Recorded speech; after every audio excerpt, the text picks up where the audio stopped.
The first step to buying a home is to get pre-approved for a loan. This sets the budget and the criteria for the entire buying process. For a primary residence, 99% of people at least want the option of a 30-year fixed rate mortgage. This stabilizes your housing expense and provides you peace of mind knowing your mortgage payment will not fluctuate and it is spread out over a very long period of time. So for a 30-year fixed rate, you pretty much have 4 different options. First, let's go over a 0% down payment loan that not many people know about, a USDA loan. But before I go too deep on USDA loans, I should talk about the loan process and the difference between loan approval and loan pre-approval. So a loan pre-approval is when you talk to a lender before looking at any houses so they can tell you how much you're able to afford. The lender will look at your credit score, tax returns, bank statements, assets, debt, and income statements. You will need to provide all of this information to get pre-approved. If the lender pre-approves you, you will receive a letter that states the loan type, your maximum purchase price, as well as a quoted interest rate. Almost every listing agent will want a pre-approval letter submitted with any buyer's offer if they're not paying in cash. A loan approval is when you have a property under contract, so after you get an offer accepted, and then you submit the final loan application to the lender. The lender will look over your financial information again, have an appraisal done on the property, and assess the property's condition. If all is acceptable, you will then get final approval for the loan. So it's best to do all of your rate shopping and really decide on what's the best loan type for you during the pre-approval process. This way you aren't making the process more complicated once you're under contract by switching lenders or loan types. Most purchase agreements do state that the buyer has the option to switch loan types while under contract if they desire, but this is certainly not the smoothest or clearest path to closing on the home. Your lender options for getting pre-approved are to either go directly to a mortgage lender, use a bank, or use a mortgage broker. And a mortgage broker is just someone who rate shops for you to find the best terms and then charges you a percentage of the loan amount for that service. I would recommend getting at least 3 quotes from 3 different lenders and comparing them before deciding who to stick with. Don't just compare interest rates either, ask about their closing costs and fees as well. So now that we have the loan process covered and an understanding of why you need to get pre-approved first, let's go over the different loan types so you know when you're ready to get pre-approved and what the best option is for you. And by the way, all 4 of these loans can be used by first-time home buyers. Now back to USDA loans. A USDA loan is also known as a Rural Development Loan, and it stands for the U.S. Department of Agriculture. Its purpose is to help low and moderate income households in rural areas purchase safe and affordable homes. The loans are intended to promote home ownership in rural areas to hopefully lead to better communities and improved quality of life. Here's a map of the rural designated zones in Central Virginia. So there are 2 different kinds of USDA loans you can get. The most common is a USDA guaranteed loan. USDA will guarantee 90% of the mortgage amount through a bank or other commercial lender. The guaranteed loan can be used to buy, construct, repair, or relocate a primary residence. The fees associated with USDA loans are 1% of the loan amount paid up front and an annual fee of 0.35% of the loan. So the requirements to qualify for a USDA guaranteed loan are 0% down payment,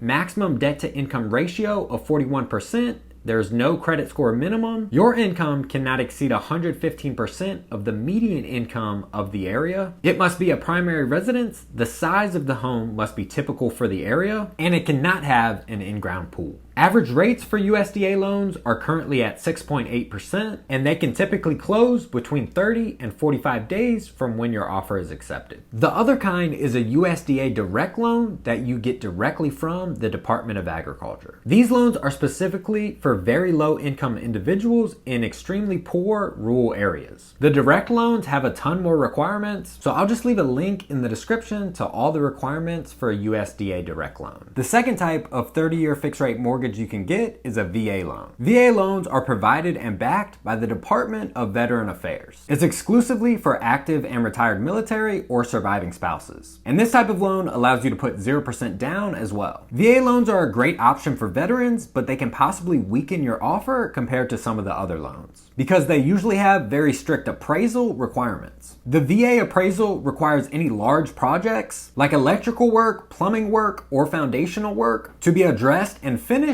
before the loan can close. Most VA loans allow for these repair costs to be negotiated between the buyer and seller. And if they cannot come to an agreement, then the buyer can walk out of the contract. But there are cases of some VA loans where the seller either has to fix the problems or terminate the contract. The VA will not give the buyer the chance to pay for the repairs even if they wanted to. All of these reasons has potential to add extra caution in the seller's mind. So the VA doesn't set many requirements, but your lender will have their own guidelines. The minimum down payment is 0%. Lenders will honor that, but there are also no credit or debt to income requirements either. Most lenders will have their own requirements of around a 620 credit score and a debt to income ratio of no more than 41%. Also, the property must be a primary residence and have no major defects. The average VA mortgage rate is currently at 6.5%, and they can close as soon as 30 days, but many times experience delays and end up closing between 40 and 50 days. The third type of residential mortgage is a FHA loan. FHA stands for Federal Housing Administration, so the federal government insures FHA loans, which are issued by private lenders such as banks. FHA borrowers must pay mortgage insurance premiums up front and also monthly. But because they're insured, banks are more willing to lend money to homebuyers with relatively low credit scores and little cash to put down on the purchase. FHA appraisals are similar to VA appraisals, and they can possibly weaken your offer as well. Because again, all major components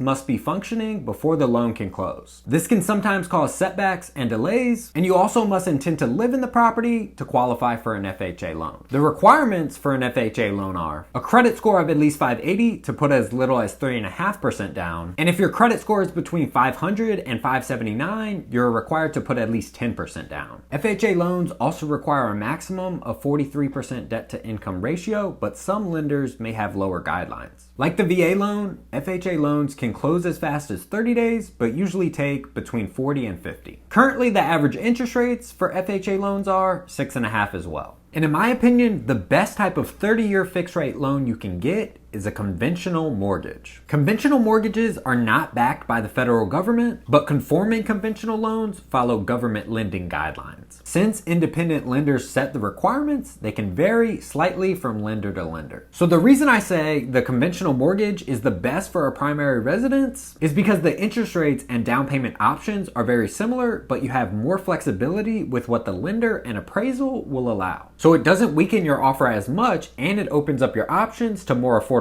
homes. The appraiser for a conventional mortgage focuses more on the value of the property compared to the neighborhood and less on the condition. Now, it does still need to be in livable condition, but they are almost always not as strict as the other three loan types by far. Conventional loans also allow you to take advantage of relationships with local banks and credit unions. If you have a large amount of savings with that bank or have done loans with them in the past, odds are they're probably going to give you slightly better rates and terms compared to someone who doesn't. The most common lender requirements for conventional mortgages are a minimum credit score of 620, a maximum debt to income ratio of 43%, and a down payment of at least 3%. If you decide to put less than 20% down, you must also pay the lender private mortgage insurance monthly. This is usually about $100 to $200 a month and will automatically drop off once your equity reaches 22%. If you put 3% down, it usually takes between 4 to 10 years to drop off the PMI, depending on how much your home went up in value and if you put any extra payments towards your principal balance. Most conventional loans typically close between 30 and 50 days, and currently the average interest rates are around 7.1%. A conventional mortgage is also the only type of loan in this video that can be used to buy a non-primary residence. So if you want to learn how to use a conventional loan to buy an investment property, you can click this video here, and if you need help buying, selling, or investing in real estate, my information will be in the description.